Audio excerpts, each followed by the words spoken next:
ಮಾತರಂ ಮೇ ಮಾತರಿಶ್ವನ್ನ ಪಿತರತುಲಗುರೋ ಭ್ರಾತರಿಷ್ಟಾಪ್ತಬಂಧೋ ಸ್ವಾಮಿನ್ ಸರ್ವಾಂತರಾತ್ಮನ್ನ ದರ ದರಯಿತರ್ಜನ್ಮ ಮೃತ್ಯಾಮಯಾನಾಂ ಗೋವಿಂದೇ ದೇಹಿ ಭಕ್ತಿಂ ಭವತಿ ಚ ಭಗವನ್ನೂರ್ಜಿತಾಂ ನಿರ್ನಿಮಿತ್ತಾಂ ನಿರ್ವ್ಯಾಜಾಂ ನಿಶ್ಚಲಾಂ ತದ್ಗುಣಗಣ ಬೃಹತೀಂ ಶಾಶ್ವತೀಮಾತು ದೇವ ನಾರಾಯಣಂ ನಮಸ್ಕೃತ್ಯ ನರಂ ಚೈವ ನರೋತ್ತಮಂ ದೇವೀಂ ಸರಸ್ವತೀಂ ವ್ಯಾಸಂ ತತೋ ಗ್ರಂಥಮುದೀರಯೇ ವಿಜಾನತಾಂ ಅವಿತ್ತಸ್ಯ ಮಧ್ವಸ್ಯ ಜಗತಿ ಗುರೋಃ ಪೂರ್ವಾಚಾರ್ಯಮಹಿಷ್ಠಾನಾಂ ಇಯಂ ಪ್ರಣತಿಮಾಲಿಕಾ.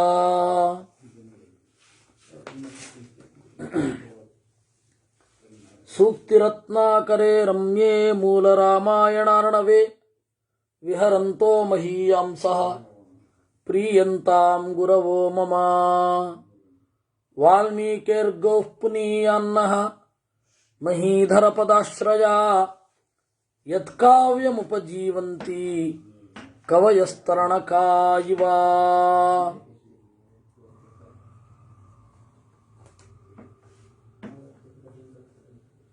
ಈ ಶಾರ್ದೂಲ ಅನ್ನುವ ರಾಕ್ಷಸನನ್ನ ಅವನು ಕಳುಹಿಸಿದ. ಮೊದಲು ಹೋದವರು ಹೋಗಿ ಪೆಟ್ಟು ತಿಂದವರು ಶುಕ ಹಾಗೂ ಸಾರಣ. ಅವರು ವಾಸ್ತವ ಸ್ಥಿತಿಯನ್ನ ಹೇಳ್ತಾ ಇದ್ದಾರೆ. ರಾವಣನಿಗೆ ವಿಪರೀತ ಸಿಟ್ಟು ಬಂತು. ತೊಲಗಿ ಆಚೆ, ಬೇರೆಯವ್ರನ್ನ ಹೊಗಳಿಕ ನಾನು ಸಂಬಳ ಕೊಡೋದು ಅಂದ. ಕಡೆಗೆ ಅವರು ಹೆದರಿಕೊಂಡು ಬಗ್ಗಿ ಬಗ್ಗಿ ಆಚೆ ಹೋದ್ರು. ಶಾರ್ದೂಲನನ್ನು ಕಳಿಸಿದ. ಅವ್ರದ್ದು 4 ಜನರ ಟೀಮ್. ಶಾರ್ದೂಲನದ್ದು 4 ಜನರ ಟೀಮು. ಹೇಗೆ ಮಲ್ಕೋತಾನೆ, ಹೇಗೆ ಕೂತ್ಕೋತಾನೆ, ಹೇಗೆ ಎದ್ದೇಳ್ತಾನೆ, ಅವನ ದೌರ್ಬಲ್ಯಗಳೇನು ಇತ್ಯಾದಿಗಳೆಲ್ಲ ತಿಳ್ಕೊಂಡು ಪರಿಚಿತರಾದರೆ ಕೊಲ್ಲೋದು ಸುಲಭ ಅಂತ ಅವನ ಮೆಂಟಾಲಿಟಿ ರಾವಣನದ್ದು. ಸೊ ಅದನ್ನು ಪ್ರಯತ್ನ ಪಟ್ಟ ಅವನು. ಆ ಶಾರ್ದೂಲ ಪಾಪ ಅನಿವಾರ್ಯವಾಗಿ ಹೇಳಲೇಬೇಕಾಯಿತು. ನಾನು ಸಿಕ್ಕಿದ್ದೆ, ಹೊಡಿಲಿಕ್ಕೆ ಶುರು ಮಾಡಿದ್ರು, ಬೇಡ್ಕೊಂಡೆ, ಬದುಕಲಿಕ್ಕಾಗಿ ದೂತ ದೂತ ಅಂತಂದೆ. ರಾಮ ಬಿಟ್ಬಿಡ್ರೋ ಅಂದ. ಬಿಟ್ಟ. ನಾವಿಲ್ಲಿ ಬಂದಿದ್ದೀವಿ. ರಾಮ ವಿರಾಧರನ್ನ ಕೊಂದವನಂತೆ. ವಕ್ತುಂ ನ ಶಕ್ಯೋ ರಾಮಸ್ಯ ಗುಣಾನ್ ಕಶ್ಚಿನ್ನರ ಪ್ರಭೋ. ಒಬ್ಬ ಮನುಷ್ಯನಿಗೆ ಗುಣಗಳನ್ನು ಹೇಳಲಿಕ್ಕೆ ಆಗಲ್ಲ, ಅಷ್ಟು ಗುಣಗಳು ಅವನಿಗೆ. ಜನಸ್ಥಾನಗತ ಏನ ತಾವಂತೋ ರಾಕ್ಷಸಾಹತಾಹ. ಜನಸ್ಥಾನದಲ್ಲಿರುವ 14,000 ಜನ ರಾಕ್ಷಸರನ್ನ ಕೊಂದು ಹಾಕಿದ್ದಾನೆ. ಲಕ್ಷ್ಮಣನು ಕೂಡ ಧರ್ಮಾತ್ಮ,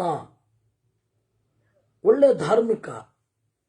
ಯಸ್ಯ ಬಾಣಪಥಂ ಪ್ರಾಪ್ಯ ಜೀವೇದಪಿ ನ ವಾಸವಃ. ಅವನ ಬಾಣದ ದಾರಿಗೆ ಸಿಲುಕಿದ ಇಂದ್ರನೂ ಕೂಡ ಬದುಕಲಾರ.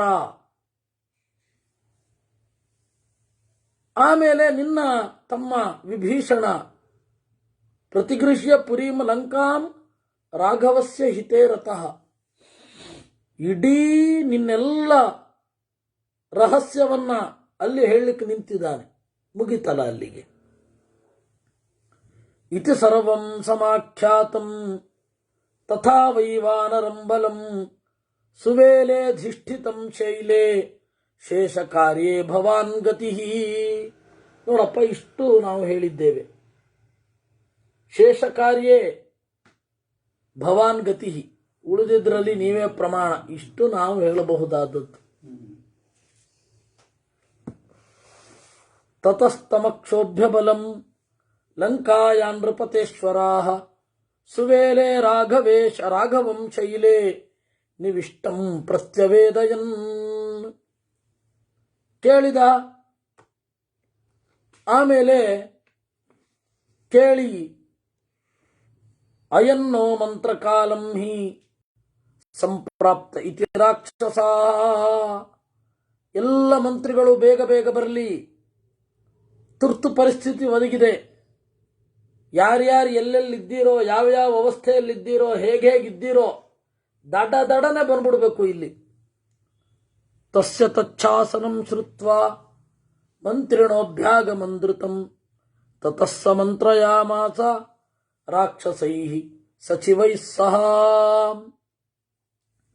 ಅವನ ಆ ಶಾಸನವನ್ನು ಕೇಳಿದರು. ಮಂತ್ರಿಗಳೆಲ್ಲ ದಡದಡನೆ ಓಡಿ ಬಂದರು. ಬರದೇ ಇರ್ತಾರ? ಅಲ್ಲಿ ಒಬ್ಬ ವಿದ್ಯುಜ್ಜಿಹ್ವ ಅಂತ ಇದ್ದ. ಆ ವಿದ್ಯುಜ್ಜಿಹ್ವ ಬಹಳ ಮಾಯಾವಿ. ಅವನ ನಾಲಿಗೆ ಅದು ಏನು ಮಿಂಚಿನ ತರಹ ಇತ್ತೋ ಏನೋ. ಅವನ ಹೆಸರು ವಿದ್ಯುತ್ ಜಿಹ್ವ. ವಿದ್ಯುಜ್ಜಿಹ್ವ, ಮಿಂಚಿನ ನಾಲಿಗೆಯವನು.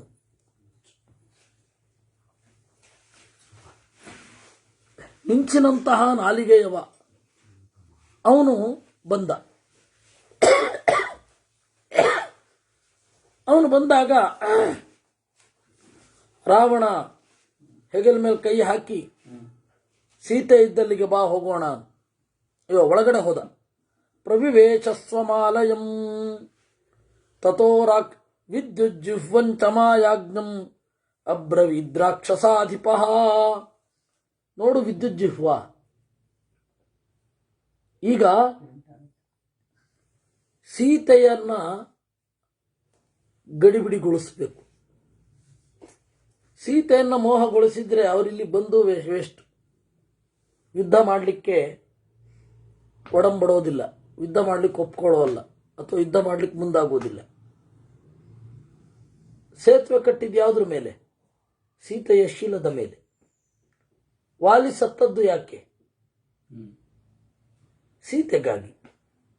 ಸುಗ್ರೀವ ರಾಜ ಆಗಿದ್ಯಾಕೆ? ಸೀತೆಗಾಗಿ. ವಿಭೀಷಣ ರಾಜ ಆಗಿದ್ದೆಲ್ಲಿಂದ? ಸೀತೆಯಿಂದ. ಹೀಗಾಗಿ ಇವರೆಲ್ಲರ ಸ್ಥೈರ್ಯದ ಪ್ರತೀಕ ಸೀತೆ. ಆ ಸೀತೆಯನ್ನ ಮೋಹಗೊಳಿಸಿ ಉಲ್ಟಾ ಪಲ್ಟಾ ಮಾಡಿಬಿಡೋಣ. ಅವಾಗ ಇವರು ಇಲ್ಲಿ ತನಕ ಬಂದಿದ್ದು ವೇಸ್ಟ್. ಇಲ್ಲಿ ತನಕ ಬಂದವರು ವಾಪಸ್ ಹೊಟ್ಟೋಗ್ತಾರೆ. ಶಿರೋ ಮಾಯಾಮಯಂ ಗೃಹ್ಯ ರಾಘವಸ್ಯ ನಿಶಾಚರ ಮಾಂ ತ್ವಂ ಸಮುಪತಿಷ್ಠಸ್ವ ಮಹಚ್ಚ ಸಶರಂ ಧನು. ನೋಡು, ಒಂದು ಬ್ಯೂಟಿಫುಲ್ ಆದ ಆರ್ಟಿಫಿಷಿಯಲ್ ಫೇಸ್ ಆಫ್ ರಾಮ, ಅದನ್ನು ನೀನು ತಯಾರು ಮಾಡಬೇಕು. ಹೆಂಗಿರಬೇಕು ಅಂದ್ರೆ ತದ್ವತ್ ಹಾಗೇ ಇರಬೇಕು. ಒಳ್ಳೆ ದೊಡ್ಡ ಬಿಲ್ಲು, ಬಾಣ, ಆ ರಾಮನಂಥದ್ದೇ ನೋಡು. ರಾಮ ಯಾವ ರೀತಿ ಬಿಲ್ಲಿಟ್ಕೊಂಡಿದ್ದಾನೆ, ರಾಮ ಯಾವ ರೀತಿ ಬಾಣಗಳನ್ನು, ಒಬ್ಬೊಬ್ಬರದ್ದು ಬಾಣ ಒಂದೊಂದು ತರಹ ಇರುತ್ತೆ, ಭಾರ ಇತ್ಯಾದಿಗಳೆಲ್ಲ. ಅದನ್ನು ಪಕ್ಕದಲ್ಲಿಟ್ಟು ಅವನ ತಲೆಯನ್ನು ಚೆನ್ನಾಗಿ ಮೌಲ್ಡ್ ಮಾಡಿ ತಂದು ಇಡು. ಏವ ಮುಕ್ತಸ್ತತೋ ವಾ ತಥೇತ್ಯಾಹ ವಿದ್ಯುಜ್ಜಿಹ್ವೋ ನಿಶಾಚರಃ ದರ್ಶಯಾಮಾಸತಾಂ ಮಾಯಾಂ ಸುಪ್ರಯುಕ್ತಾಂ ಸರಾಘವೇ. ಅಲ್ಲ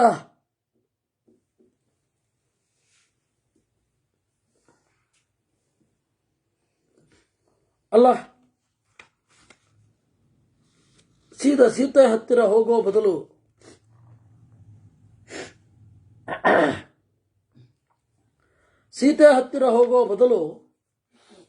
ನೀನು ಸೀತೆಯನ್ನು ಬಲಾತ್ಕಾರ ಮಾಡಿಬಿಟ್ರೆ, ಇದು ವಾಲ್ಮೀಕಿ ರಾಮಾಯಣದಲ್ಲಿ ಇದಿಲ್ಲ, ಇದು ಮುಂದೆ ಬರುತ್ತೆ. ಈ ಜಾಗದಲ್ಲಿ ಬರಬೇಕು ಅಂತ ಸಂಗ್ರಹ ರಾಮಾಯಣದಲ್ಲಿ ಹೇಳಿದ್ದಾರೆ. ಸೀತೆಯನ್ನೇ ಬಲಾತ್ಕಾರ ಮಾಡಿಬಿಟ್ರೆ ವಾಪಸ್ ಹೊಟ್ಟೋಗ್ತಾನಲ್ವ ಅವನು. ಸೀತೆಯನ್ನು ಒಪ್ಪಿಸುವ ಸಾಹಸ ಯಾಕೆ? ಸೀತೆಯನ್ನು ತಪ್ಪು ತಿಳುವಳಿಕೆಗೆ ದೂಡುವ ಸಾಹಸ ಯಾಕೆ? ಆಗ ಅವನು ಹೇಳದಂತೆ, ಇಲ್ಲ, ಒಬ್ಬಳು ಅಪ್ಸರೆಯನ್ನ ಬಲಾತ್ಕಾರವಾಗಿ ಭೋಗಿಸಿದೆ, ಅವತ್ತಿನಿಂದ ಬ್ರಹ್ಮದೇವರು ಶಾಪ ಕೊಟ್ಟರು, ಯಾವ ಹೆಣ್ಣನ್ನು ಬಲಾತ್ಕಾರವಾಗಿ ಭೋಗಿಸ್ತೀಯೋ ಅವಾಗ ನಿನ್ನ ತಲೆ 1000 ಹೋಳಾಗತ್ತೆ ಅಂತ. ಆ ಶಾಪ ಸೀತೆಯ ಶೀಲವನ್ನು ಕಾಪಾಡಿದೆಯೇ ವಿನಃ ಅವಳದೇ ದೊಡ್ಡಸ್ತಿಕೆ ಇಲ್ಲ ಅನ್ನೋದೇ. ಎಂತೆಂಥ ಮುಟ್ಟಾಳ್ರು ಇರ್ತಾರ್ರಿ ಜಗತ್ತಲ್ಲಿ.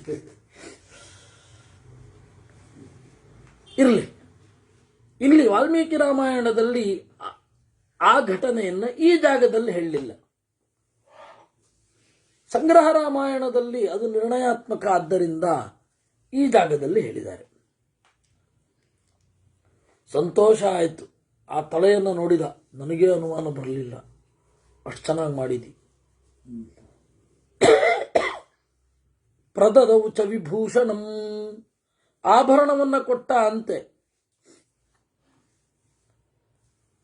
ಆಮೇಲೆ ನಾನು ಹೇಳಿದಾಗ ತಗೊಂಡು ಬಾ ಅಂತ ಹೇಳಿ ಇವನೊಬ್ಬನೇ ಪ್ರವೇಶ ಮಾಡಿದ. ತಥೋ ದೀನಾಂ ಅದೀನಾರ್ಹಾಂ ದದರ್ಶ ಧನದಾನುಜಃ, ನೋಡಿದ ಸೀತೆಯನ್ನ, ಹೇಗಿದ್ಲು ಅವಳು, ಅಧೋಮುಖೀಂ ಶೋಕಪರಾಂ ಉಪವಿಷ್ಟಾಂ ಮಹೀತಳೇ, ತಲೆ ತಗ್ಗಿಸಿ ಕೂತಿದ್ದಾಳೆ. ಮಹೀತಳೆ ಉಪವಿಷ್ಟಾಂ, ಭೂಮಿಯಲ್ಲಿ ಕುಳಿತುಕೊಂಡಿದ್ದಾಳೆ. ಭರ್ತಾರಂ ಸಮನುಧ್ಯಾಂತೀಂ ಅಶೋಕವನಿಕಾಂ ಗತಾಂ, ಗಂಡನನ್ನೇ ಯೋಚನೆ ಮಾಡ್ತಾ ಇದ್ದಾಳೆ. ಉಪಾಸ್ಯಮಾನಾಂ ಘೋರಾಭೀ ರಾಕ್ಷಸೀಭಿರದೂರತಃ, ಘೋರಯರಾದ ರಾಕ್ಷಸಿಯರೆಲ್ಲ ಇದ್ದಾರೆ. ಅವರೇನು ಬಿಟ್ಟೇನು ಹೋಗಲಿಲ್ಲ, ಅವನು ಹೇಳಿದ ಮೇಲೆ ಕೂಡ. ಉಪಸೃತ್ಯ ತತಃ ಸೀತಾಂ ಪ್ರಹರ್ಷಂ ನಾಮ ಕೀರ್ತಯನ್, ಹೋದ. ಪರವಾಗಿಲ್ಲ, ನಾನು ಹೇಳಿದ ಕೆಲಸ ಮಾಡ್ತಾ ಇದ್ದಾರೆ ಅಂತ ಅನ್ನಿಸ್ತು. ಸೀದಾ ಹೋಗ್ತಾ, ಅವಳ ಹತ್ರ ಹೋಗ್ತಾ, ಗುಡ್ ನ್ಯೂಸ್ ಗುಡ್ ನ್ಯೂಸ್ ಅಲ್ಲಿಗೆ ಶುರು ಮಾಡ್ದ. ಇದಂತ ವಚನಂ ದೃಷ್ಟಂ ಉವಾಚ ಜನಕಾತ್ಮಜಾಂ, ಆಮೇಲೆ ಸೀತೆಯನ್ನು ನೋಡಿ ಹೇಳಿದ, ಸಾಂತ್ಯಮಾನ ಮಯಾ ಭದ್ರೇ ಯಮಾಶ್ರಿತ್ಯ ವಿಮನ್ಯತೆ, ಚೆಲುವೆಯೇ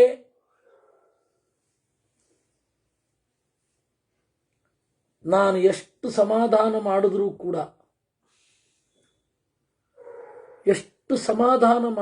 ಕೂಡ ನಿರಂತರ ಅವಮಾನ ಮಾಡ್ತಾ ಇದ್ದೀಯಲ್ವಾ. ನನ್ನ ಪ್ರೆಸ್ಟೀಜನ್ನು ಮರೆತು ನಿನ್ನನ್ನು ಓಲೈಸ್ತಾ ಇದ್ದೆ. ಏನ್ ಮಾಡಿದೆ ನೀನು? ಖರಹಂತ ಸತೆ ಭರ್ತ ರಾಘವಸ್ಸಮರೇ ಹತಃ, ನೋಡು ಯಾವ ರಾಮನ ಇದ್ದಾನೆ ಇರ್ತಾನೆ ನನ್ನ ಕೊಲ್ತಾನೆ ಅಂತ ಭ್ರಮಿಸಿ ನೀನು ಸಂತೋಷದಿಂದ ಇದ್ದೆಯೋ, ಆ ರಾಮ ಸತ್ತೋಗಿದ್ದಾನೆ. ಛಿನ್ನಂತೆ ಸರ್ವಥಾ ಮೂಲಂ ದರ್ಪಶ್ಚ ನಿಹತೋಮಯ, ನಿನ್ನ ಬೇರು ಕಡಿದಾಗಿದೆ, ದರ್ಪ ಎಲ್ಲ ನಾಶ ಆಗಿದೆ.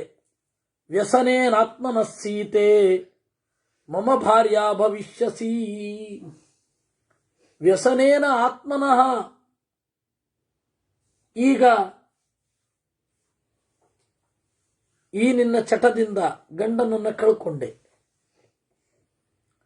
ನನ್ನ ಹೆಂಡತಿ ಆಗ್ತೀಯ. ವಿಸೃಜಯಿತಾಂ ಮತಿಂ ಮೂಢೆ ಕಿಮೃತೇನ ಕರಿಷ್ಯಸಿ, ಇನ್ನಾದ್ರೂ ಮುಗಿದೋಯ್ತಲ್ಲ, ಸತ್ತೋದ್ನಲ್ಲ ಅವನು, ಬಿಡು, ಸತ್ತೋದ್ಮೇಲೆ ಏನ್ ಮಾಡ್ತೇವೆ ಅವನು ಹಿಡ್ಕೊಂಡು. ಭವಸ್ವ ಭದ್ರೇ ಭಾರ್ಯಾಣಾಂ ಸರ್ವಾಸಾಂ ಈಶ್ವರಿ ಮಮ, ನೋಡು ಸಾವಿರಾರು ಜನ ನನ್ನ ಹೆಂಡತಿಯರಿದ್ದಾರೆ, ಅವರ ಒಡತಿಯಾಗು, ನೀನೇ ಪಟ್ಟಮಹಿಷಿ. ಅಲ್ಪ ಪುಣ್ಯೇ ನಿವೃತ್ತಾರ್ಥೆ ಮೂಢೇ ಪಂಡಿತಮಾನಿನಿ, ಅಲ್ಪ ಪುಣ್ಯೇ, ಅತ್ಯಂತ ಅಲ್ಪವಾದ ಪುಣ್ಯ ಮಾಡಿದವಳು. ನಿವೃತ್ತಾರ್ಥೆ, ಇನ್ನೆಂದೂ ಲಾಭ ಇರದವಳು. ಮೂಢೇ, ಮೋಹಕ್ಕೆ ಒಳಗಾದವಳೇ. ಪಂಡಿತ ಮಾನಿನಿ, ದೊಡ್ಡ ವಿದುಷಿ ಅಂತ ನಿನ್ನ ನೀನೇ ಅನ್ಕೊಂಡು. ಶೃಣು ಭರ್ತೃವಧಂ ಸೀತೆ ಘೋರಂ ವೃತ್ರವಧಂ ಯಥಾ, ನಿನ್ನ ಗಂಡ ಹೇಗೆ ಸತ್ತ ಅಂತ ಎಕ್ಸ್ಪ್ಲೈನ್ ಮಾಡ್ತೇನೆ ಕೇಳು. ಸಮಾಯಾತ ಸಮುದ್ರಾಂತಂ ಹಂತುಂ ಮಾಂ ಕಿಲ ರಾಘವ. ಆ ರಾಮ ಸಮುದ್ರದ ತಡಿಗೆ ಬಂದ. ದೊಡ್ಡ ಸೇನೆ ಸಮುದ್ರದ ಉತ್ತರ ತೀರದಿಂದ ದಕ್ಷಿಣಕ್ಕೆ ಬಂದ. ಆಮೇಲೆ ಮಲ್ಕೊಂಡಿದ್ದ, ಸುಸ್ತಾಗದೇ ಇರುತ್ತೇನು. ಅಥಾಧ್ವನಿ ಪರಿಶ್ರಾಂತಂ ಅರ್ಧರಾತ್ರೆ ಸ್ಥಿತಂ ಬಲಂ ಸುಖ ಸುಪ್ತಂ ಸಮಾಸಾದ್ಯ ಚರಿತಂ ಪ್ರಥಮಂ ಚರೈಹಿ. ಹೋದ್ರು ನಮ್ಮ ಚಾರರು, ಆರಾಮವಾಗಿ ತಿರುಗಾಡ್ಕೊಂಡು ಬಂದರು. ಎಲ್ಲ ಗಾಢ ನಿದ್ರೆ. ಇಂತಹ ಬೇಜವಾಬ್ದಾರಿ ಕಪಿಗಳು. ಸುಖವಾಗಿ ತಿರುಗಾಡ್ಕೊಂಡು ಬಂದ್ವಿ, ಒಬ್ಬ ಇರಲಿಲ್ಲ. ಈ ನ್ಯೂಸ್ ಚಾನಲ್ ಅವರು ಅವಿವೇಕಿಗಳು ಎಲ್ಲೋ ಒಂದು ಕಡೆ ಒಂದು ಬ್ಯಾಗ್ ಇಟ್ಟುಬಿಟ್ಟು ಅದನ್ನೇ ಜನರಿಗೆ ತೋರಿಸ್ತಾ, ನೋಡಿ ಯಾರ ಗಮನಕ್ಕೂ ಬರ್ತಾ ಇಲ್ಲ, ನೋಡಿ ಇಂತಹ ಬೇಜವಾಬ್ದಾರಿ, ನೋಡಿ. ಅಂದ್ರೆ ನಾವು ಸಮಾಜದ ರಕ್ಷಕರು, 5ನೇ ಕಂಬ, 5ನೇ ಸಿಂಹ ಅಂತ ಅನ್ಕೊಂಡಿರುತ್ತವರು. ಸುಳ್ಳು ನರೇಶನ್ ಸೃಷ್ಟಿ ಮಾಡ್ತಾರೆ. ಪೇಡ್ ನ್ಯೂಸ್ಗಳು ಎಲ್ಲ ನೀವು ಹೆಂಗ್ ಬೇಕೋ ಹಾಗೆ ಸೃಷ್ಟಿ ಮಾಡ್ತಾರೆ. ಹಾಗೆ ಇವನಪ್ಪ ನೋಡೋ ಸುಖವಾಗಿತ್ತು. ಒಬ್ಬ 8 ಸಲ ಸಿಕ್ಕಾಕೊಂಡು ಹೊಡೆಸ್ಕೊಂಡವ್ರು ಇವರೆಲ್ಲ. ಆದರೆ ಹೇಳೋದು ಮಾತ್ರ ಸುಖವಾಗಿ ತಿರುಗಾಡ್ಕೊಂಡು ಬಂದ್ರು. ಆ ಕಪಿಗಳು ಮಲ್ಕೊಂಡಿದ್ರು. ತತ್ಪ್ರಹಸ್ತ ಪ್ರಣೀತೇನ ಬಲೇನ ಮಹತಾ ಮಮ ಬಲಮಸ್ಯ ಹತಂ ರಾತ್ರೌ ಯತ್ರ ರಾಮಸ್ಥ ಲಕ್ಷ್ಮಣ. ಆಮೇಲೆ ಇನ್ನೊಂದು ದಿವಸ ಹೋದ್ವಿ ಸೈನ್ಯದ ಜೊತೆಗೆ. ಅವರ ಸೈನ್ಯವನ್ನು ನಮ್ಮ ಸೈನ್ಯದಿಂದ ಕೊಂದೆವು. ಅಥ ಸುಪ್ತಸ್ಯ ರಾಮಸ್ಯ ಪ್ರಹಸ್ತೇನ ಪ್ರಮಾಥಿನ ಅಸಕ್ತಂ ಕೃತಹಸ್ತೇನ ಶಿರಶ್ಚಿನ್ನಂ ಮಹಾತಿನ. ನಾನಲ್ಲ, ನನ್ನ ಪಿಯೆ ಪ್ರಹಸ್ತ ಹೋದ ರಾಮನ ತಲೆ ಕತ್ತರಿಸಿದ. ರಾಮನಿಗೆ ಎಚ್ಚರ ಕೂಡ ಆಗಿಲ್ಲ, ನಾನು ಸತ್ತಿದ್ದೇನೆ ಅನ್ನೋದು ಅವ್ರಿಗೆ ಗೊತ್ತಾಗದಷ್ಟು ಗಾಢನಿದ್ರೆ. ಅಥ ಸುಪ್ತಸ್ಯ ರಾಮಸ್ಯ ವಿಭೀಷಣ ಸಮುತ್ಪತ್ಯ ನಿಗೃಹೀತೋ ಯದೃಚ್ಛಯ ದಿಶಂ ಪ್ರೌರಾಜಿತಸ್ಸೇನ್ಯೈ ಲಕ್ಷ್ಮಣ ಪ್ಲವಗೈ ಸಹ. ವಿಭೀಷಣನ್ಗೆ ಎಚ್ಚರ ಆಯಿತು, ನಮ್ಮ ಜಾತಿ ಅಲ್ವಾ ಅವನು. ರಾತ್ರಿ ಎದ್ದಿದ್ದ. ದಬ್ಬಿ ಕಳಿಸಿದ್ದೀವಿ, ಒದ್ದು ಕಳಿಸಿದ್ದೀವಿ ಅವನ ಜೊತೆಗೆ ಲಕ್ಷ್ಮಣನನ್ನು ಆಚೆ ಎಲ್ಲೋ ಓಡಿಸಿದ್ದೀವಿ. ಸುಗ್ರೀವೋ ಗ್ರೀವಯಾ ಸೀತೆ ಭಗ್ನಯ ಪ್ಲವಗಾಧಿಪ ನಿರಸ್ತ ಹನುಕಸ್ಸೀತೆ ಹನುಮಾನ್ ರಾಕ್ಷಸೈರ್ಹತಃ. ಸುಗ್ರೀವ, ಅವನು ಗ್ರೀವವೇ ಇಲ್ಲ. ಗ್ರೀವ ಅಂದ್ರೆ ಕತ್ತು. ಅವನಿಗೆ ಚಂದದ ಕತ್ತು ಇತ್ತು, ಆದ್ದರಿಂದ ಸುಗ್ರೀವ. ಗ್ರೀವ ಅಂದ್ರೆ ಕತ್ತು. ಸುಗ್ರೀವನಿಗೆ ಗ್ರೀವ ಇಲ್ಲ. ಹನುಮಂತನಿಗೆ ಚಂದದ ಮೂತಿ ಇಲ್ಲ, ಒಡೆದು ಕಳಿಸಿದ್ದೀವಿ. ಮೂತಿ ಒಡೆದು. ಮೈಂದಶ್ಚ ದ್ವಿವಿಧಶ್ಚೋಭೌ ತೌ ವಾನರವರಚ ಭೌ ನಿಶ್ವಸಂತೌ ರುದಂತೌ ಚ ರುಧಿರೇಣ ಪರಿವೃತೌ. ಮೈಂದ ವಿವಿಧ ನಿಟ್ಟುಸಿರು ಬಿಟ್ಕೊಂಡು ಕೂತಿದ್ದಾರೆ. ಯಾಕೆಂದ್ರೆ ತಿಳ್ಕೊಂಡಿದ್ದ ಅವನು ಅವರು ಅಮೃತ ಕುಡಿದಿದ್ದಾರೆ ಅಂತ. ಮೈಂದ ವಿವಿಧರು ಅಮೃತ ಕುಡಿದಿದ್ದಾರೆ ಅಂತ ತಿಳ್ಕೊಂಡಿದ್ದಾನ ಅವನು. ಅದರಿಂದಾಗ ಅವನೇನ್ ಮಾಡ್ದ, ಹೇಳ್ದ, ಅವರಿಬ್ರು ಉಸಿರು ಬಿಡ್ತಾ ಇದ್ದಾರೆ. ಹೀಗೆ ಪನಸ ಅಂತಂದ್ರೆ ಹಲಸು. ಆ ಹಲಸು ಬಹಳ ಇಷ್ಟ. ಆದ್ರಿಂದಾಗ ಆ ಕಪಿ ಪನಸ ಅಂತಾನೆ ಹೆಸರು. ಮಿಸ್ಟರ್ ಬೀನ್ ಇದ್ದ ಹಾಗೆ ಪನಸ. ಆ ಪನತ ಕತ್ತಿಯಿಂದ ಕತ್ತರಿಸಿದ್ದೇವೆ. ಭೂಮಿಯಲ್ಲಿ ಹಲಸು ಬಿದ್ದ ಹಾಗೆ ಕತ್ತರಿಸಿಕೊಂಡು ಬಿದ್ದಿದ್ದಾನೆ. ಆಮೇಲೆ ದರಿ ಮುಖ ಅಂದ್ರೆ ಅವನು ಬಾಯಿ ತೆಗೆದ್ರೆ ಉದ್ದ ಬಾಯಿ, ಒಳ್ಳೆ ಕಣಿವೆಯೋ ಎಂಬಂತೆ. ಅವನು ದರಿ ಮುಖ, ಪಾಪ ದರಿ ಹಳ್ಳದಲ್ಲಿ ಬಿದ್ದಿದ್ದಾನೆ.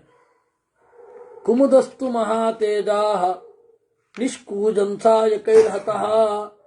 ಕುಮುದನ್ ಸದ್ದೇ ಇಲ್ಲ, ಅಂಗದ ಸತ್ತೋಗಿದ್ದಾನೆ. ಹರಯೋ ಮಥಿತಾನಾಗೈ ರಥಜಾಲೈಸ್ತಥಾ ಪರೈ. ಪಾಪ ಕಪಿಗಳು ಎಷ್ಟೋ ನಮ್ಮ ಆನೆಗಳ ಕಾಲ್ ಕೆಳಗೆ ಸಿಕ್ಕಿ ಬಿದ್ದಿದ್ದಾವೆ. ಶಯಾನ ಮೃದಿತಾಸ್ತತ್ರ ವಾಯುವೇಗೈರಿವಾಂಬುದಾಹ. ಮಲ್ಕೊಂಡಿದ್ರು. ನಮಗೆ ರಾತ್ರಿ ಅನ್ನೋದು ಬೆಳಗ್ಗೆ, ಅವ್ರಿಗೆ ರಾತ್ರಿ ಅಂದ್ರೆ ರಾತ್ರಿನೇ.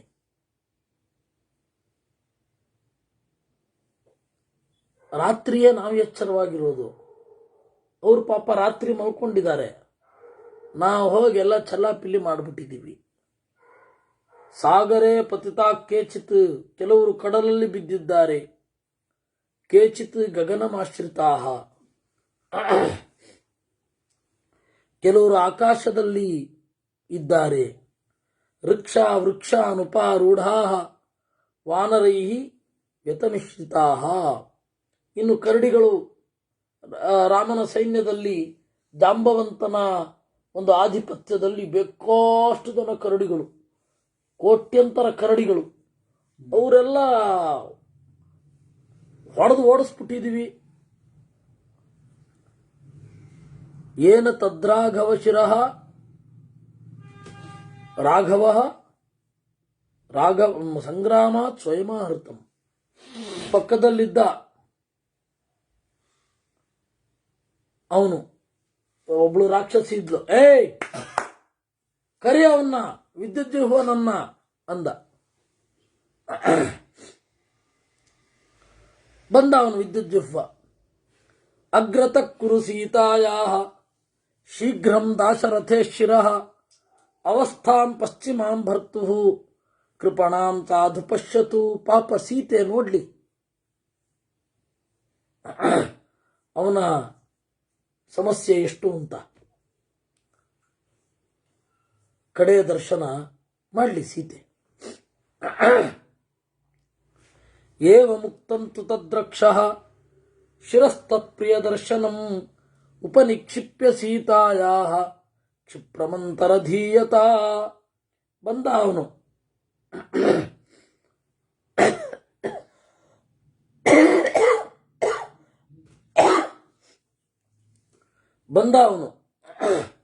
ಬಂದು ವಿದ್ಯುಜ್ಜಿಹ್ವ ರಾಮನ ಮೋರೆಯನ್ನ ಇಟ್ಟು, ಅಂದ್ರೆ ಇವರು ಸೃಷ್ಟಿ ಮಾಡಿದ ರಾಮನ ಮೋರೆಯನ್ನ ಇಟ್ಟು ಹೋದ. ರಾವಣಶ್ಚಾಪಿ ಚಿಕ್ಷೇಪ ಭಾಸ್ವರಂ ಕಾರ್ಮುಕಂ ಮಹತ್. ನೋಡೋ, ಈ ಬಿಲ್ಲು ನೋಡಿದ್ಯಲ್ಲ, ನೆನಪಿದ್ಯಾ? ಸುಮಾರು 10 ತಿಂಗಳ ಹಿಂದೆ ನೀನು ನೋಡಿದ ಬಿಲ್ಲು, ರಾಮನ ಬಿಲ್ಲು, ಅದೇ ಬಿಲ್ಲು ಕಾಣಿಸ್ತಲ್ಲ, ಗುರ್ತಾಯ್ತಲ್ಲ? ಇದಂ ತತ್ತವ ರಾಮಸ್ಯ ಕಾರ್ಮುಕಂ ಜಾ ಸಮಾವೃತಂ.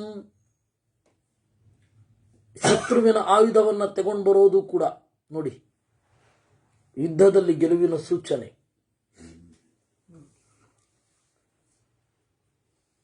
ಹೀಗೆ ಹೇಳಿ ಅವನೇನು ಮಾಡಿದ, ಸುಮ್ಮನೆ ನಿಂತ. ಸ್ವಲ್ಪ ಹೊತ್ತಾದ್ಮೇಲೆ ಹೇಳಿದ, ತಥೋಬ್ರವೀತ್ತಾಂ ಭವಮೇವ ಚಾನುಗ. ಆ ಮನುಷ್ಯನನ್ನ ನಾನಲ್ಲ, ನನ್ನ ಒಬ್ಬ ಸೇವಕ ಸಾಯಿಸಿದ. ಆ ತರಹದ ಮನುಷ್ಯ ನನ್ನ ಮೇಲೆ ಕೊಲ್ತಾನೆ, ನನ್ನನ್ನ ಸಾಯಿಸ್ತಾನೆ ಎನ್ನುವ ಭರವಸೆ ಇಟ್ಟುಕೊಂಡು ನಿಂದು ಪಾತಿವ್ರತ್ಯದ ನಾಟಕ. ನೋಡಿ, ಈಗ ಹೇಳ್ತಾ ಇದ್ದೀನಿ, ಭವಮೇ ವಶಾನುಗ, ನನ್ನ ವಶಳಾಗು ಅನ್ನುವಲ್ಲಿಗೆ 31ನೆಯ ಸರ್ಗ. ಸಾ ಸೀತಾ ತಚ್ಚಿರೋ ದೃಷ್ಟ್ವಾ ತಚ್ಚ ಕಾರ್ಮುಕಮುತ್ತಮಂ ಸುಗ್ರೀವ ಪ್ರತಿತಂತರ್ಗಂ ಆಖ್ಯಾತಂಚ ಹನುಮತ. ಅವಳು ನೋಡಿದ್ಲು, ಹನುಮಂತನ ಅವಸ್ಥೆ ಏನು, ಸುಗ್ರೀವನ ಅವಸ್ಥೆ ಏನು ಅಂತ ನೆನಪಿಸಿಕೊಂಡ್ಲಂತೆ. ನಯನೇ ಮುಖವರ್ಣಶ್ಚ ಭರ್ತುಸ್ತತ್ಸದೃಶಂ ಮುಖಂ ಕೇಶಾನ್ ಕೇಶಾಂತ ದೇಶಂಚ ತಂಚ ಚೂಡಾಮಣಿಂ ಶುಭಂ. ಕಣ್ಣು ನೋಡಿದ್ಲು, ಅದೇ ರೀತಿಯಾದ ಕಣ್ಣು. ಆಮೇಲೆ ಕೇಶಾನ್, ಕೂದಲು ಹಾಗೇ ಇದೆ. ಕೇಶಾಂತ ದೇಶಂಚ, ಕೂದಲಿನ ತುದಿ ಹಾಗೇ ಇದೆ. ತಂಚ ಚೂಡಾಮಣಿಂ ಶುಭಂ, ನಾನು ಕೊಟ್ಟ ಜಡಬಿಲ್ಲೆ ಅಲ್ಲಿ ಹತ್ರ ಇಟ್ಕೊಂಡು ಬಂದಿದ್ದಾರೆ. ನೋಡಿ ಎಷ್ಟು ಸೂಕ್ಷ್ಮ ಗಮನಿಸಿರ್ತಾರೆ ರಾಕ್ಷಸಿಯರು. ಅವಳು ಜಡಬಿಲ್ಲು ಕೊಟ್ಟು ಕಳಿಸಿದಾಳೆ. ಆ ಜಡಬಿಲ್ಲೆಯನ್ನು ಅಲ್ಲಿ ತಂದು ಇಟ್ಟಿದ್ದಾರೆ. ಅಂದ್ರೆ ರಾಮ ರಾತ್ರಿ ಮಲಗುವಾಗ ನೀನು ಕೂದಲಿಗೆ ಹಾಕ್ತಾ ಇದ್ದ ಕ್ಲಿಪ್ ಜಡಬಿಲ್ಲೆಯನ್ನ ಜೊತೆಲಿಟ್ಕೊಂಡ ಸತ್ತ. ನಾವು ಅದನ್ನು ಗಮನಿಸಿದ್ದೇವೆ. ಯುದ್ಧರಂಗದಲ್ಲಿ ಇಷ್ಟು ಡೀಟೇಲ್ಡ್ ಆಗಿ ನಾವು ಕೆಲಸ ಮಾಡಿದ್ದೀವಿ. ನೋಡಿದ್ಲು. ಏತೈ ಸರ್ವೈರಭಿಜ್ಞಾನೈ ಅಭಿಜ್ಞಾಯ ಚ ದುಃಖಿತ ನಿಜಗರ್ಹೇತ್ರ ಕೈಕೇಯೀಂ ಕ್ರೋಶಂತಿ ಕುರರೀಯಥಾ. ಆಗ ಸೀತೆಗೆ ಸಿಟ್ಟು ಬಂತಂತೆ. ಕೈಕೇಯಿಯನ್ನು ಬೈದ್ಲಂತೆ. ಮನುಷ್ಯನ ಮೆಂಟಾಲಿಟಿ ಎಷ್ಟು ವಿಚಿತ್ರ. ಸಕಾಮ ಭವ ಕೈಕೇಯಿ ಹತೋಯಂ ಕುಲನಂದನಃ ಕುಲಮುತ್ಸಾದಿತಂ ಸರ್ವಂ ತ್ವಯಾ ಕಲಹಶೀಲಯಾ. ಕೈಕೇಯಿ, ನಿನ್ನ ಆಸೆ ಈಡೇರಿತಲ್ವಾ? ನಿನ್ನ ಗಂಡನನ್ನ ಕೊಂದೆ, ಮನೆಯ ಮೊದಲ ಮಗನನ್ನು ಕೊಂದೆ. ಆರ್ಯೇಣ ಕಿನ್ನು ಕೈಕೇಯಾ ಕೃತಂ ರಾಮೇಣ ವಿಪ್ರಿಯಂ ಯನ್ಮಯಾ ಚೀರವಸನಂ ತತ್ವಾ ಪ್ರೌರಾಜಿತೋವನಂ. ಅಲ್ಲ ಕೈಕೇಯಿ, ನನ್ನ ಗಂಡ ಏನು ಅನ್ಯಾಯ ಮಾಡಿದ್ದ ನಿನಗೆ? ಅವನಿಗೆ ನಾರುಡೆಯನ್ನು ಕೊಟ್ಟು ಕಳುಹಿಸಿದೆಯಲ್ಲ ಅಂತ ಈ ರೀತಿ ನುಡಿದು ವೇಪಮಾನ ತಪಸ್ವಿನಿ ಗಡಗಡ ಗಡಗಡ ನಡುಗ್ತಾ ಇದ್ದಾಳೆ. ದಪ್ಪನೆ ಬಿದ್ಲಂತೆ. ಛಿನ್ನಾತು ಕದಲಿ ಯಥಾ, ಬುಡಕಡಿದ ಬಾಳೆಯ ಮರದಂತೆ ಬಿದ್ದಳು. ಸಾ ಮುಹೂರ್ತಾತ್ ಸಮಾಶ್ವಾಸ್ಯ ಪರಿಲಭ್ಯಾಥ ಚೇತನಾಂ ತಚ್ಚಿರಸ್ತಮುಪಾಸ್ಥಾಯ ವಿಲಲಾಪ ಆಯತೆ ಕ್ಷಣ. ಅಗಲವಾದ ಕಣ್ಗಳ ಆ ಸೀತೆ ಜೋರಾಗಿ ಅತ್ಲು. ಹಾ ಹತಾಸ್ಮಿ ಮಹಾಬಾಹೋ ವೀರೌರತ ಮನೋರಥ ಇಮಾಂತೆ ಪಶ್ಚಿಮಾವಸ್ಥಾಂ ಕತಾಸ್ಮಿ ವಿಧವಾ ಕೃತ. ನಾನು ನಿಂತರ ಆದೆ, ವಿಧವೆ ಆಗಿದ್ದೇನೆ. ಸಂತೋಷ ಪಡು ಆಯ್ತಾ. ಪ್ರಥಮಂ ಮರಣಂ ನಾರ್ಯಾಹ ಭರ್ತೃ ವೈಗುಣ್ಯ ಮುಚ್ಚತೆ. ಹೆಣ್ಣು ಸಾಯೋದು ಅಂದ್ರೆ ಏನು? ಗಂಡ ದುರ್ಗುಣ ಭರಿತನಾಗಿದ್ದಾಗ. ಗಂಡನ ದುರ್ಗುಣ ಅನ್ನೋದು ಹೆಣ್ಣಿನ ಮೊದಲ ಸಾವು. ಅಯ್ಯೋ ಎಂಥವ್ರಿಗೋ ಕೊಟ್ಬಿಟ್ರಲ್ಲ, ಯಾವ ಗುಣವೂ ಇಲ್ವಲ್ಲ. ಸುವೃತ್ತ ಸಾಧು ವೃತ್ತಾಯಾಹ ಸಂವೃತ್ತಸ್ತ್ವಂ ಮಮಾಗ್ರತಃ. ನೀನು ಒಳ್ಳೆಯ ನಡತೆ ಉಳ್ಳವನಾಗಿದ್ದಿ, ಆ ದಿಸೆಯಲ್ಲಿ ನಾನು ಬದುಕಿದ್ದೆ. ಯಾಕೆಂದ್ರೆ ಒಳ್ಳೆಯ ಗುಣ. ಆದರೆ ನನ್ನೆದುರುಗಡೆ ದೇಹದಿಂದ ಇಲ್ಲವಾದೆ. ನಾನೀಗ ಬಹಳ ದುಃಖ ಆಗಿದೆ, ಶೋಕಸಾಗರದಲ್ಲಿ ಮಗ್ನಳಾಗಿದ್ದೇನೆ. ಯೋ ಹಿಮಾ ಮುದ್ಯತಸ್ತ್ರಾತುಂ ಸೋಪಿತ್ವಂ ವಿನಿಪಾತತಃ. ನಾನು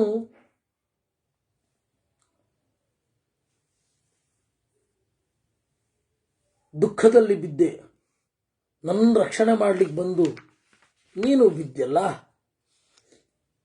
ಅಂತ ಹೇಳಿದಳು ಅನ್ನುವಲ್ಲಿಗೆ 10 ಶ್ಲೋಕ ಆಗಿದೆ. 11ನೇ ಶ್ಲೋಕದಿಂದ ಮುಂದಿನ ಶನಿವಾರ ನಾನು ಮಾಡ್ತೇನೆ. ನಾನು ಪ್ರಾಯ ಮುಂದಿನ ಶನಿವಾರವೇ ಪಾಠ ಆಗೋದು. ರಾಮಾಯಣ ಚಿಂತನೆ ಆಗೋದೇ ಮುಂದಿನ ಶನಿವಾರ.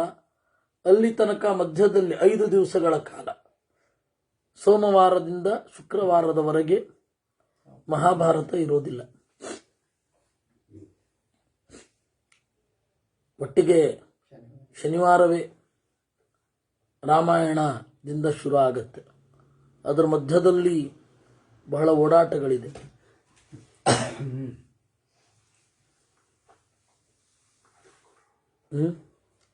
ಕೃಷ್ಣಾರ್ಪಣಮಸ್ತು.